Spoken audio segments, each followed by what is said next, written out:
ಹರೇ ಕೃಷ್ಣ. ಎಲ್ಲರೂ ಹೇಗಿದ್ದೀರಾ? ಎಲ್ಲರೂ ಚೆನ್ನಾಗಿದ್ದೀರಾ ಅಂತ ಭಾವಿಸ್ತಾ ಊರಿಂದ ನಾನು ನನ್ನ ಮಗ ಬೆಳಿಗ್ಗೆ ಅಷ್ಟೊತ್ತಿಗೆ ಹೊರಟ್ಬಿಟ್ಟು ನನ್ನ ಕಸಿನ್ ಸಿಸ್ಟರ್ದು ಎಂಗೇಜ್ಮೆಂಟ್ ಇದೆ ಅಂತ ಹೇಳ್ಬಿಟ್ಟು ಬೆಂಗಳೂರಿಗೆ ಹೋಗಿದ್ವಿ. ಬೆಂಗಳೂರಲ್ಲಿ ನಮ್ಮ ಮನೆ ಇದೆ. ಅಲ್ಲಿಂದ ರೆಡಿ ಆಗಿಬಿಟ್ಟು ನಾನು ನನ್ನ ಮಗ ನಮ್ಮ ಹಸ್ಬೆಂಡ್ ಎಲ್ಲ ಹೊರಟ್ವಿ. ದಾರಿಯಲ್ಲಿ ನನ್ನ ತಮ್ಮನ ಹೆಂಡತಿ ಸಿಕ್ಕರು. ಅವ್ರನ್ನೂ ಕರ್ಕೊಂಡ್ಬಿಟ್ಟು ಹೊರಟ್ವಿ.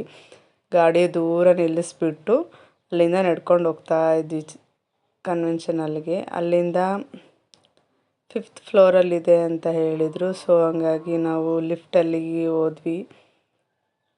ನನ್ನ ತಮ್ಮನ ಹೆಂಡತಿ, ನಮ್ಮ ಹಸ್ಬೆಂಡು, ನನ್ನ ತಮ್ಮ ಎಲ್ಲ ಹೊರಟ್ವಿ. ಹೊರಟ್ಮೇಲೆ ಎಲ್ಲ ರೆಡಿಯಾಗಿತ್ತು, ಕೂತ್ಕೊಂಡಿದ್ರು. ಮದುವೆ ಗಂಡು ಎಲ್ಲರೂ ಕೂತ್ಕೊಂಡಿದ್ರು. ಎಲ್ಲರನ್ನೂ ಮಾತಾಡಿಸ್ಕೊಂಡು ಅವರೆಲ್ಲ ರೆಡಿ ಮಾಡ್ತಾಯಿದ್ರು. ಹುಡುಗಿನೂ ರೆಡಿ ಆಗ್ತಾಯಿದ್ಲು. ಸೊ ಈಗ ಬಂದ ತಕ್ಷಣ ಒಳಗೆ ಎಲ್ಲರೂ ಫೋಟೋಶೂಟ್ ನಡೀತಾ ಇತ್ತು ಅವ್ರದ್ದೆಲ್ಲ ಫೋಟೋಶೂಟ್ ನೋಡಿಕೊಂಡು ಆಮೇಲೆ ಅವರು ಹಾರ ಬದಲಾಯಿಸ್ತಾಯಿದ್ರು.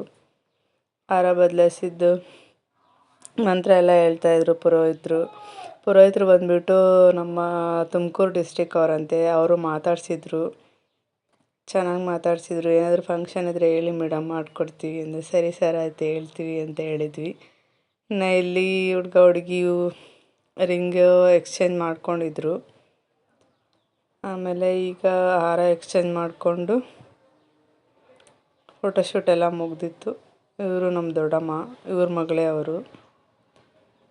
ಇನ್ನು ಎಲ್ಲ ರಿಲೇಷನ್ಸ್ ಎಲ್ಲ ಬಂದಿದ್ದರು. ನಮ್ಮದೊಂದು ರೌಂಡ್ ಫೋಟೋಶೂಟ್ ನಡೀತು. ಫೋಟೋಶೂಟ್ ಆದಮೇಲೆ ಎಲ್ಲ ಒಂದು ರೌಂಡ್ ಎಲ್ಲ ಫ್ರೆಂಡ್ಸು, ಫ್ಯಾಮಿಲೀಸು ಎಲ್ಲ ಬಂದಿದ್ರು. ಎಲ್ಲನೂ ಒಂದು ರೌಂಡ್ ತೋರಿಸ್ತಾ ಇದ್ದೀನಿ ನೋಡಿ.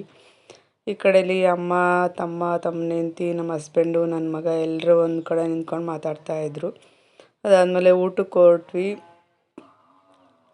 ಊಟ ಸಖತ್ತಾಗಿ ಮಾಡಿಸಿದ್ರು. ಅಡುಗೆ ಮಾತ್ರ ಚೆನ್ನಾಗಿತ್ತು. ಕಾಯಿ ಒಬ್ಬಟ್ಟೆಲ್ಲ ಇತ್ತು. ಇವರು ನಮ್ಮಮ್ಮ,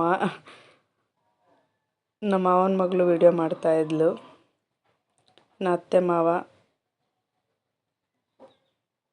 ಎಲ್ಲ ಊಟದ್ದೆಲ್ಲ ಮುಗಿದಾದ್ಮೇಲೆ ಇನ್ನು ಕೆಳಗಡೆ ಬಂದ್ವಿ ನಾವು. ಕೆಳಗಡೆ ಬಂದಮೇಲೆ ಆರತಿ ಮಾಡಿದರು ಹುಡುಗಿಗೆ. ನಮ್ಮ ಕಡೆ ಎಲ್ಲ ಲಾಸ್ಟಲ್ಲಿ ಆರತಿ ಮಾಡ್ತಾರೆ. ಆರತಿ ಮಾಡಿಬಿಟ್ಟು ಅವ್ರನ್ನ ಒಳಗಡೆ ಕರೀತಾರೆ. ಹೀಗಿತ್ತು ನನ್ನ ಕಸಿನ್ ಸಿಸ್ಟರ್ ಎಂಗೇಜ್ಮೆಂಟ್.